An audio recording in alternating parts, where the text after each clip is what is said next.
So let's go ahead and take seats.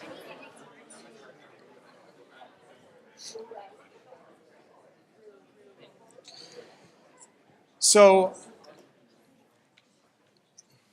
the prehistory of this is probably not clear to you, but the other person on the panel was going to be Mike McPherson, who is one of the co-authors of Lesson Plan and former president of the Spencer Foundation and Macalester College, and just a wonderful person, and who had to cancel for personal reasons at the last minute. So that's why I became that person, and I was always supposed to be this person. So I apologize for you getting sort of a double dose of me.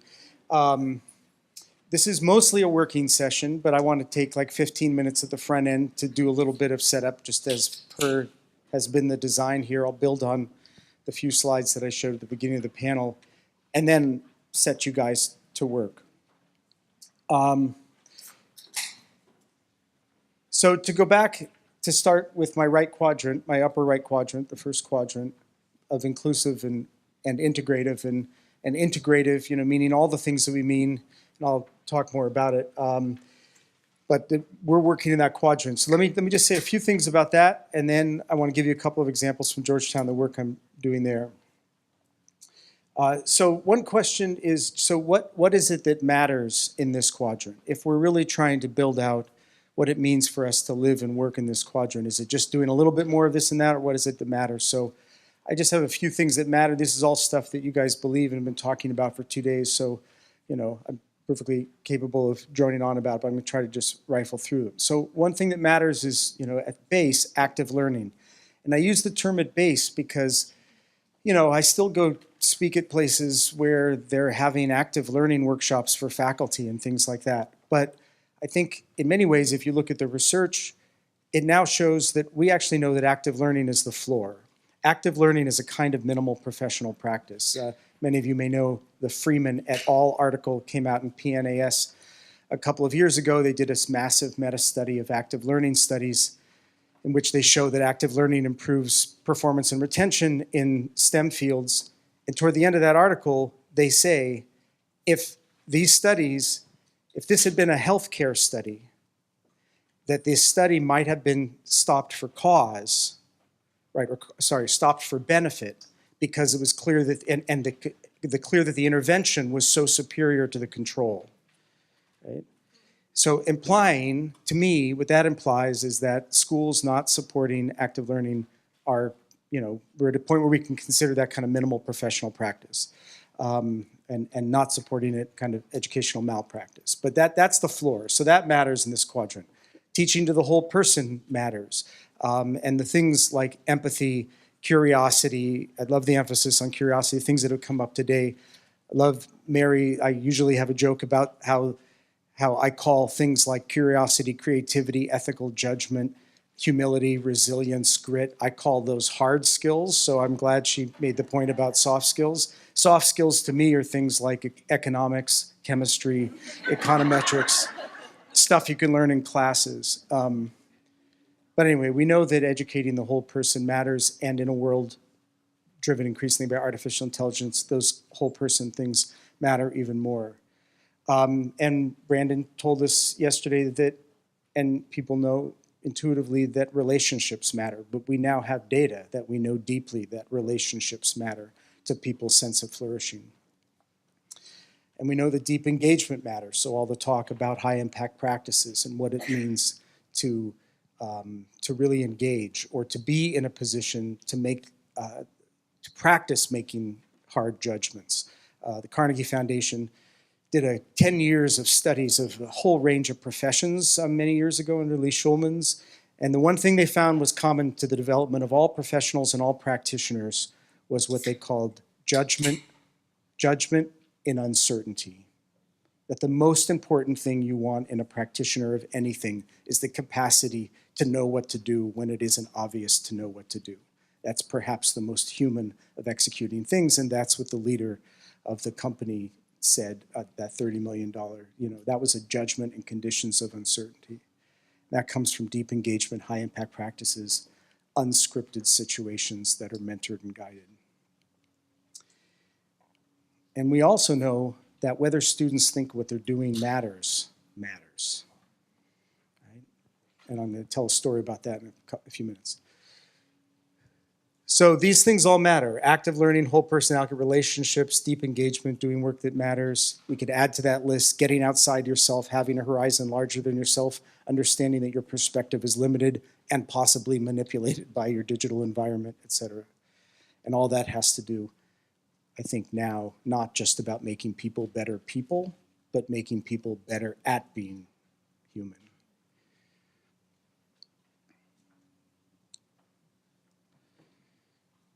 So to me, that vector is about all kinds of things related to high impact project-based learning, engaged learning, et cetera. It doesn't mean people don't sit around tables and read old texts. That's part of that, but that's the center line of our narrative.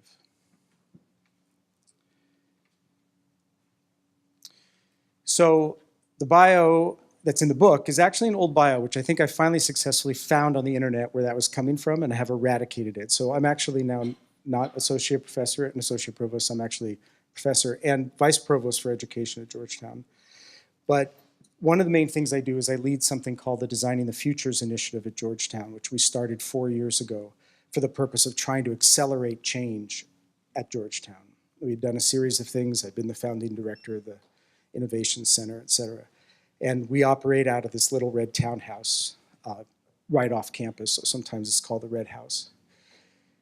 And basically what we're trying to do, I try never to use the word disruption on my campus. Learned that the hard way, but thank you very much, liberal arts education. But then what we're trying to do is generate variations on our model. We're just trying to put more things on the table. If you've ever read Stephen Johnson's Where Good Ideas Come From, he says it doesn't come from sitting around thinking big thoughts, it's putting more tools on the table to play with. So that's what we're trying to do. And I think of it as that there's 3 things you need for that. You need top-down permission, president, provost, board. Then you need grassroots creativity. But then what I'm running out of the Red House is what I think of as an R&D mechanism that has the authority to clear obstacles. And I think that's a really critical piece. I meet lots of my counterparts around the country who are blessed by the president, but they run greenhouses on the margins of the institution. And it makes a big difference that I'm vice provost and I can bring the registrar, the advising deans, the accreditation people, financial aid people together and say, here's a wacky idea. How do we make this work? We say out of the Red House that the #1 rule for every project we support is that it has to break at least one rule. Right? It has to break at least one rule. So if, and I don't mean this in, anyway, if all you want to do is improve your pedagogy, then you should go to the Center for Teaching. They do great work. What we do is we help people create new things that mess with the model. The standard 15-week, 3-credit course, what we mean by a course, how we assign credit, how we accrue credits, how we count minors, how we count faculty load. Every project we support is a pilot. Doretta, it's all about pilots. It's all about what I think of as small but game-changing pilots. So they're not just pilots, they're pilots that are just nudging our model. Because my theory of the future, even though why it's called Designing the Futures, is that we have no idea what we should be in 20 years, per se. But what we need is to do everything we can faster than we would have done it naturally to put ourselves in a position to be in the best possible position to adapt. Picking up on Rich. So 2, I hope, quick stories, and then I'm going to put you to work, but just give you a couple concrete things that have grown out of this work. So the first is something called Core Pathways, which was a pilot that we're running with our core curriculum, Jesuit Catholic school, as you know, core curriculum, 2 theology, 2 philosophy, blah, blah, blah. But this was trying to give students a novel way of navigating through the core. Some of you may have projects like this on your own campus, in which we tried to array core courses around big themes. And the first one we chose was climate change. And so we just ran our first full pilot all last year and are ramping up for next year. And it's an interdisciplinary way for students to engage the problem of climate change from as many fields as possible through the core. Students can spend up to 2 years in a single pathway or a pathway. I'll try to explain the model here. So that's an example of all these different fields contribute to it. We have the theology of climate change, ethics of climate change, climate justice, history, environmental history, humanities. We have a strong environmental humanities group.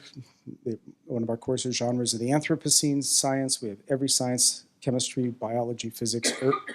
Have our first community-based module next fall, urban ecology, being offered in the pathway. But the critical thing about this was that we wanted students to experience moving from discipline to discipline fairly quickly. So we wanted to try something shorter than a full semester. So we invented 7-week, 1.5 credit modules. Had never existed before. So we just made that up. So students take a module on theology, then science, then go back to theology or go on to history, et cetera. When you've taken 2 1.5 credit modules in a core requirement, you can count it as one of your core requirements. When faculty have taught 2 1.5 credit modules, it adds up to a 3-credit course. But you don't have to do that continuously. In fact, there's a rule that students can't take the same discipline 2 modules in a row. They have to switch modules. The key to this is that all the modules are offered in the same time slot. Greatest professional achievement of my career. Going on my tombstone.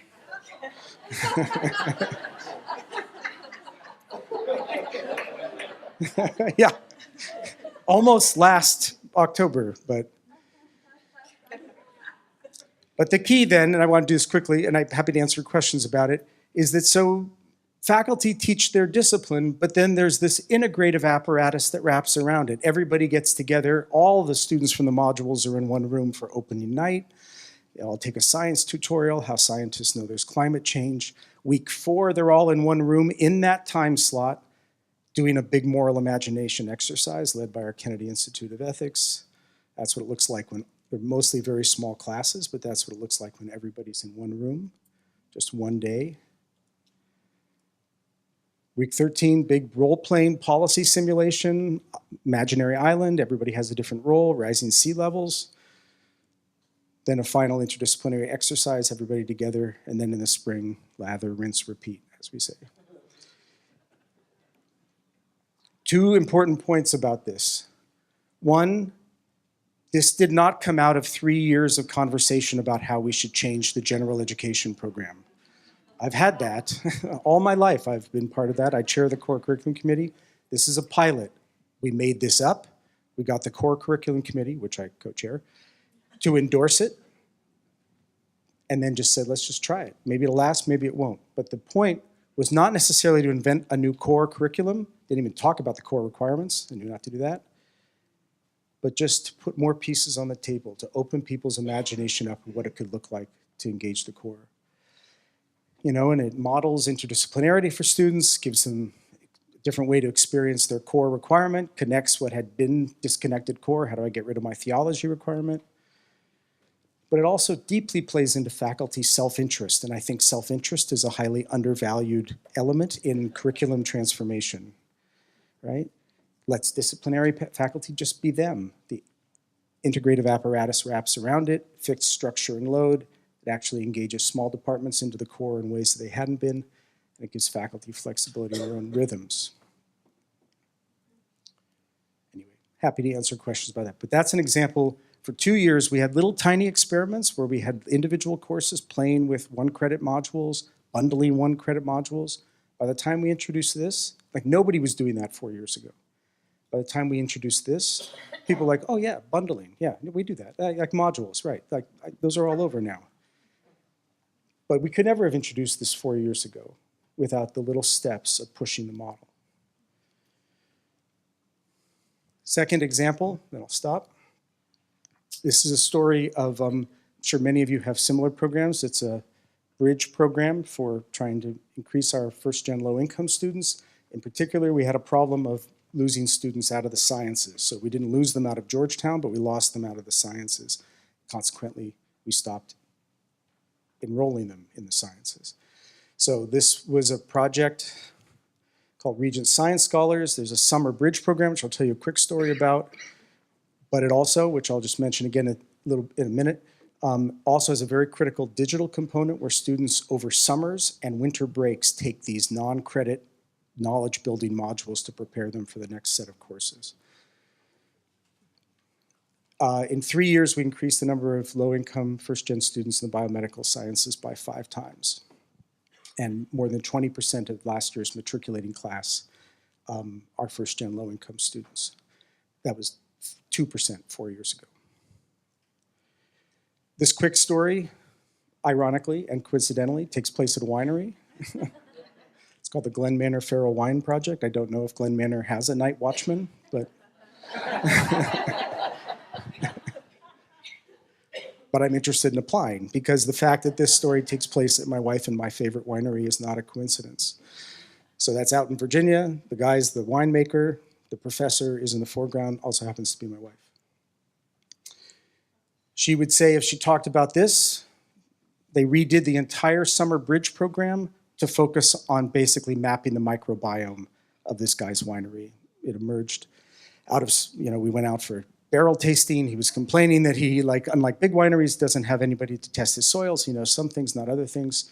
She said, has anybody ever mapped your microbiome? Which seemed like a kind of personal question, but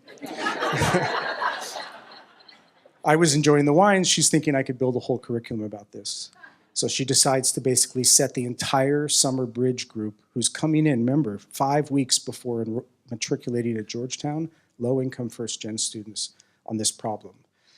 So what she would say, if I had time to show the clip, is that we covered everything we were going to cover in this bridge biology chemistry course. It was just done in the service of this project. So you don't sacrifice content to shift to project-based if you do it right. The second thing was how daunted the students were at first, but how within 2 days it became, how can this help Jeff? Jeff White is the winemaker. And I was just talking to her on the phone last night. Yesterday was day 2 of this year's version. She said, sure enough, she had 5 students stop by her office with ideas for the design of the experiment, and every one of them said, will this help Jeff? Right? In 2 days. And the key thing is these are students who are here for a summer bridge program who all think they're frauds, who all think they're imposters, who all think they don't belong. And in 2 days, it's what will help Jeff. Here's an email from one of the students from last year. Been thinking about the design of the lab all night. Think I have an understanding now after reading the material all over again. My suggestion is to create an experiment with like 20 control groups. Greatest sentence ever. Blah, blah, blah. Does this seem possible? Can this lead me to understanding its flavor profile, giving Jeff the best possible taste? Of course, it's ironic. These are all like 17 and 18-year-olds, of course. They were reading these technical articles about viticulture and these screenings, gram staining and stuff, and they said, write any terms on the board you don't understand. First term that went up was Merlot.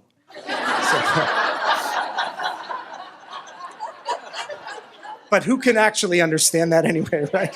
We're all puzzled by Merlot. So. Anyway, that's an aerial view of the vineyards, beautiful up on a hill. That's his soil maps. That's the student's design. They spent a week arguing about it, a week studying it, and ended up, high, low, everything. What they were going to do, all those numbers, which rows, which elevations, which soils, all their design after a week of developing it. And then we went out, took soil samples based on their specs, brought it back. The students worked on it for 4 weeks. Right? Then we took them out to the vineyard. Lower left, that's people walking up and down the rows looking for their dirt. The dirt that they own. That's their dirt. It's like row 12, like people yelling, row 12. I've been working on row 12 for 4 weeks. That's my dirt. These guys are taking selfies of themselves in front of their dirt.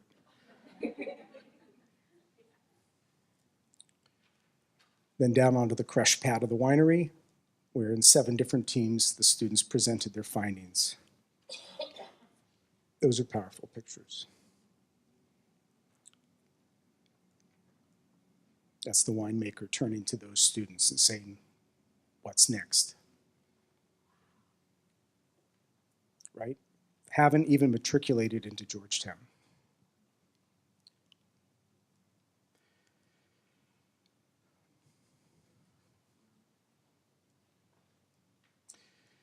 The other thing, just a point to make about this is not only is it course-embedded undergraduate research, experiential learning, we've also built in this high-tech piece that is necessary to keeping the students in the game.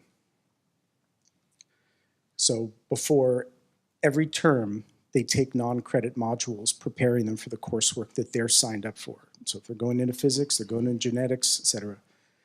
All non-credit, all focused around big threshold concepts in those fields. We don't have to charge them tuition. They don't get credit for it. We didn't have to get faculty departmental approval for these modules. We just built them. Proven to be incredibly helpful. High tech, high touch. One little version of human-machine complementarity.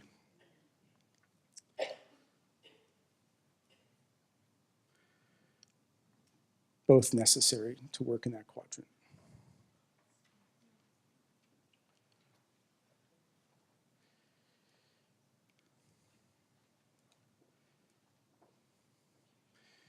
So those are the things that matter in this quadrant. I think everybody in this room came to this conference believing that those things mattered. But how do we think about them in light of sort of the biggest threats facing our society? Social inequality, polarization, climate change, artificial intelligence. Do we start to look at those values differently and with a greater sense of urgency and with a greater holistic sense of the curriculum if we're thinking about the next 30 or 40 years, not the last 30 or 40 years? And what would it look like to work with our campuses to move toward that? So, in that spirit, it's time to ask you to get to work. I have 3 questions. I don't even know what time it is. We're till 11:30? Okay. So we'll take about 10 minutes for each of these questions. And the first one is, what could you do more to focus your campus community on the future and the kind of broader context we've been talking about, really the whole conference, but especially this morning? And would that be helpful to get them to focus more broadly or on the future? So take some time to talk at your tables about that. Oh, wait, sorry. That was like a hugely cognitive, horrible thing to do, and I apologize. Now I've done that, which made it even worse. I'm happy to later or now, if anybody, maybe I'll just get you to work on that, but I'm happy to take a few minutes to answer questions about any of the example. I was going to pause to just give you a kind of brain cleanser to do questions, but I'm happy to leave a few minutes at the end for questions about the models if there are any. So, but why don't we just go ahead and get to work on those? As you would.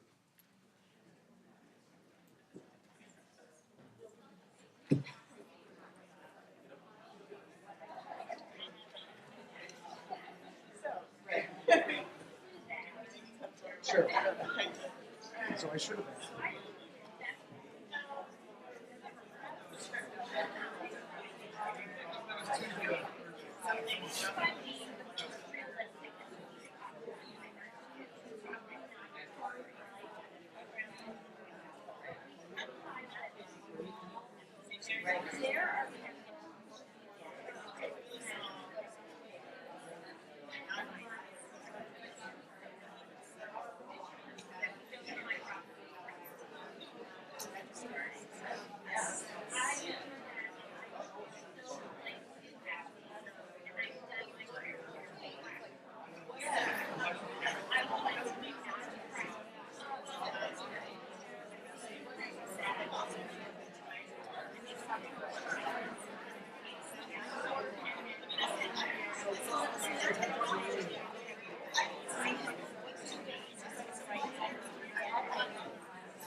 take another minute or two on this, and then we'll shift.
Okay.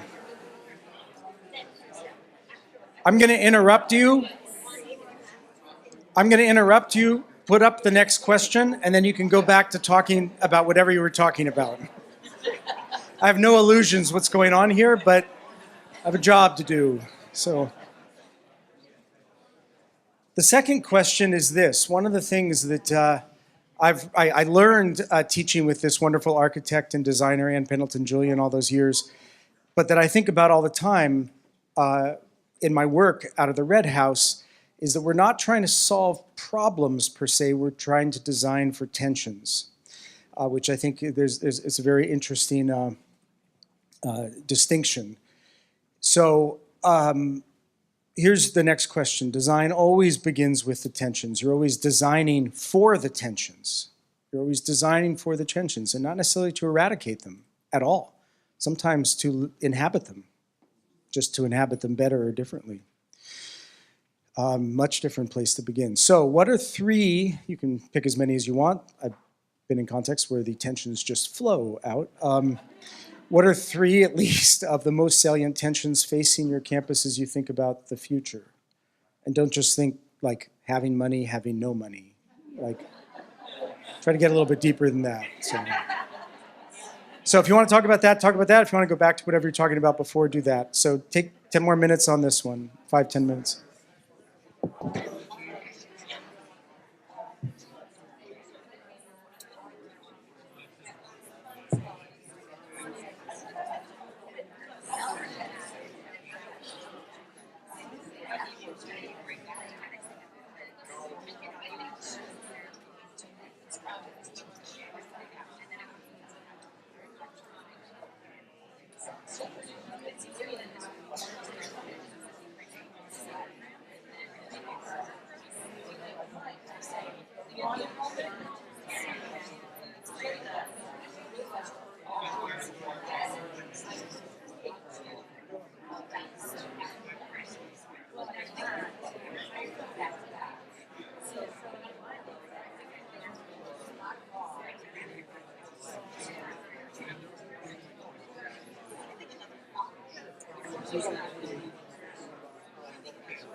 Randy, I just want to say this has been exceptional.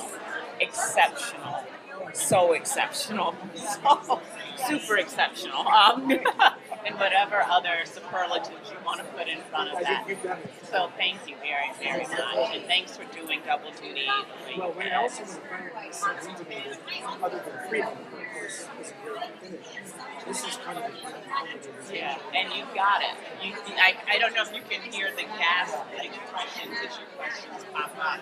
I hope maybe one day my team and I can come to the Red House because of your work. I just wanted to say thank you.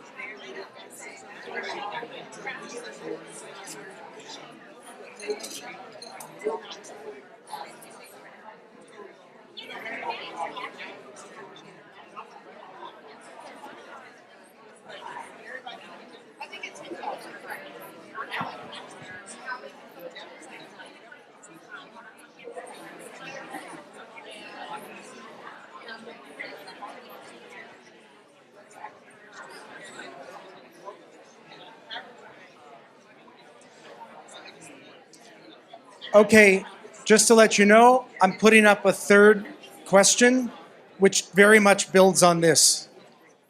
So, and it's simply this.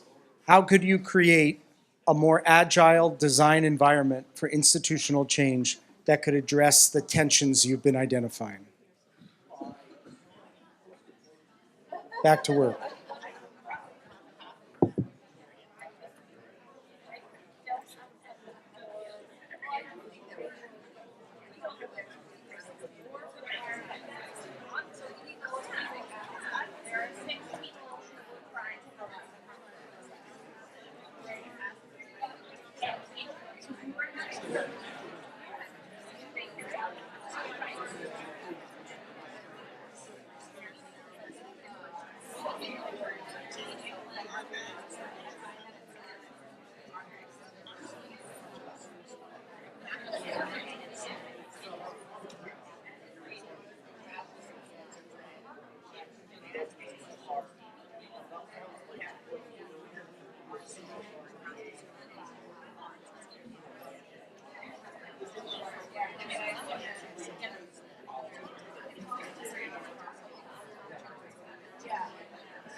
Okay.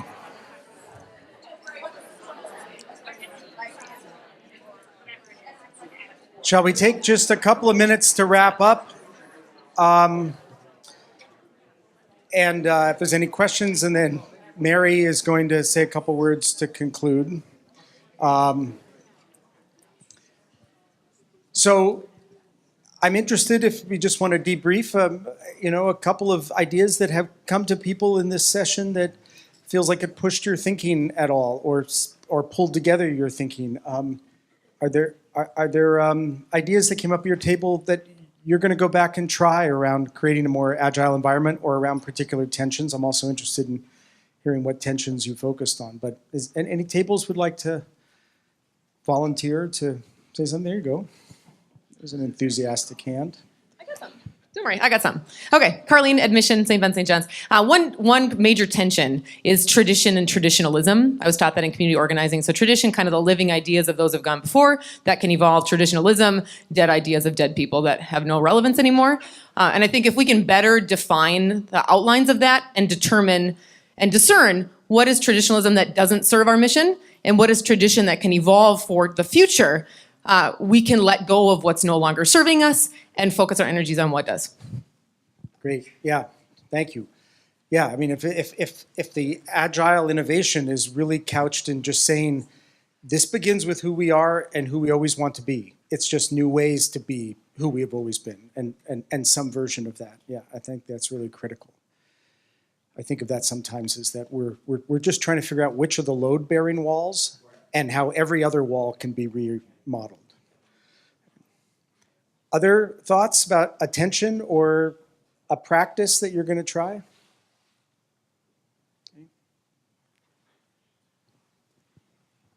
Hi, everyone. I'm Hannah Salto from the College of St. Benedict. I'm the College Navigator Fellow here. So I have a little naivete in higher ed. I'm 23, so I'm not well versed in everything, but something we talked about tensions is kind of the idea of silos and being unconnected from different departments and people on campus.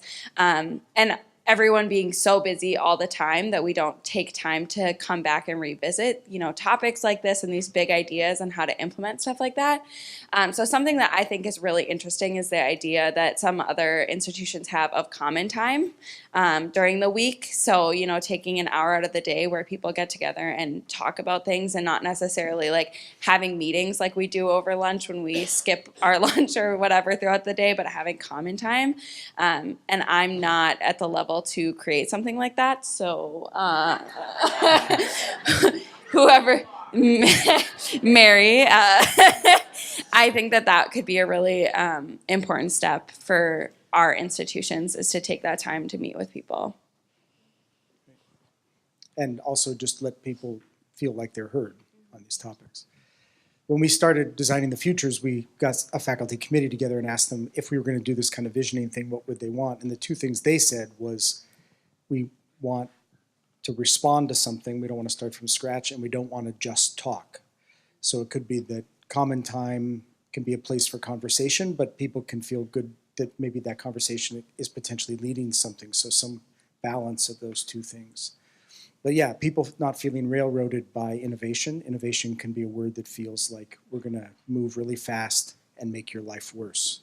So, I think your point about common time is really critical to get people to feel really comfortable with thinking about these big questions. The last comment? Anybody have more? Yeah, there we go. There's a mic sneaking up behind you. Yeah, thank you. Susan Larson at Concordia College, and we have a number of professional programs, and so attention that we have that is really quite productive for us and isn't one that we would want to disappear, but we always pay attention to, is between the professional programs and the liberal arts and how we work together and how we move forward together. And so that's kind of an ongoing tension, but usually to the good, but one that we always need to pay attention to. Yeah, great, thank you. Well, I'm going to turn it back over to Mary. Is there any other questions or comments that anybody would like to make? Hey, thank you for being so engaged in this session.